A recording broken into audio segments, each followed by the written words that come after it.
Hello friends, இன்றைக்கி நம்ம 15 நிமிஷத்தில் பண்ணக்கூடிய சூப்பரான ஒரு மில்க் ஸ்வீட் ரெசிபி. இது வந்து கலாக்கண்ட் அப்படின்னு சொல்லுவாங்க. பன்னீரையும் கண்டென்ஸ்டு மில்கையும் வச்சு நம்ம பண்ண போகிறோம். ரொம்பவே குயிக்காகவும் டேஸ்ட்டாகவும் பண்ணிடலாம்.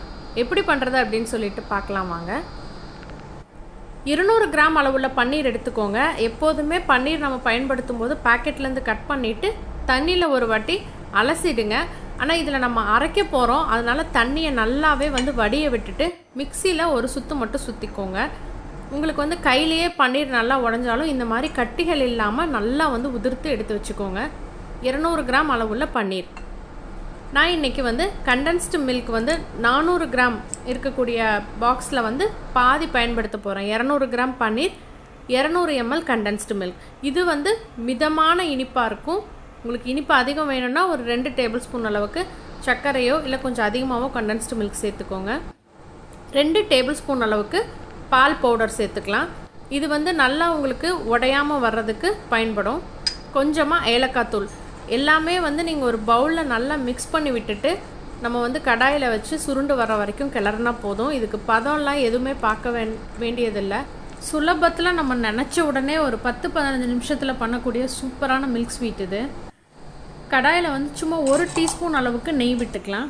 விட்டுட்டு ஏற்கனவே கலந்து வச்சுருக்க நம்ம அந்த பன்னீரையும் கண்டென்ஸ்டு மில்க்கையும் கடாயில் போட்டு நல்லா சுருண்டு வர வரைக்கும் நம்ம வந்து கலக்கி விட்டு எடுத்துக்கணும். கடாயில் வந்து ஒட்டாமல் வரணும். ஸோ டைமே வந்து இந்த கிளறக்கூடிய டைம் தான். இதுவும் வந்து அதிகபட்சம் 15 நிமிஷத்துக்குள்ளேயே நமக்கு ரெடி ஆயிரும். கலங்குற டயத்துலேயே நம்ம வந்து ஒரு பேக்கிங் ட்ரேயில் வந்து லைட்டாக நெய் தடவி வச்சுக்கலாம் பீசஸ் போட்டு எடுக்கிறதுக்கு.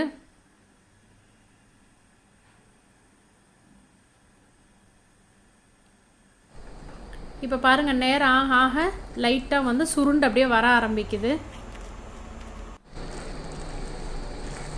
இப்போ இன்னும் திக்காகிடுச்சு. நம்ம திக்காகாமல் எடுத்துட்டோம் அப்படின்னா நம்மளால் பீஸ் போட்டு கட் பண்ண முடியாது. அதனால் நல்லா சுருண்டு வர வரைக்கும் விட்டு எடுத்துக்கோங்க. அப்படியே உங்களுக்கு கட் பண்ண வரல அப்படின்னாலும் நம்ம கையில் வந்து பால் மாதிரி பண்ணிடலாம்.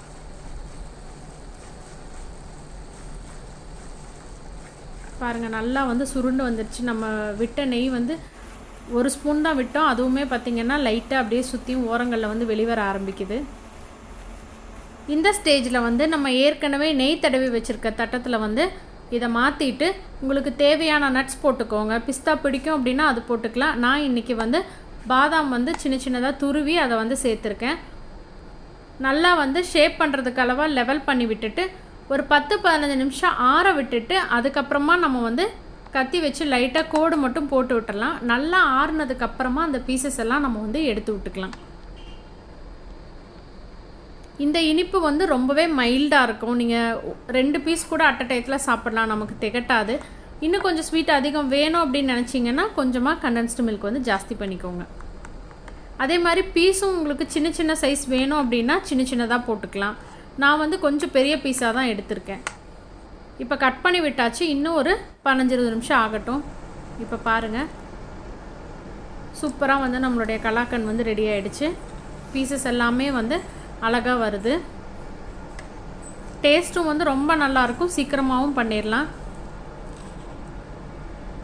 கண்டிப்பாக நீங்களும் ட்ரை பண்ணி பாருங்கள். வீடியோ பிடிச்சிருந்தா உங்கள் ஃப்ரெண்ட்ஸ் எல்லாத்துக்கும் ஷேர் பண்ணுங்கள். லைக் பண்ணுங்கள், கமெண்ட் பண்ணுங்கள். மறக்காமல் நம்ம சேனலை சப்ஸ்கிரைப் பண்ணுங்கள். அனைவருக்கும் இனிய தீபாவளி நல்வாழ்த்துக்கள். நன்றி.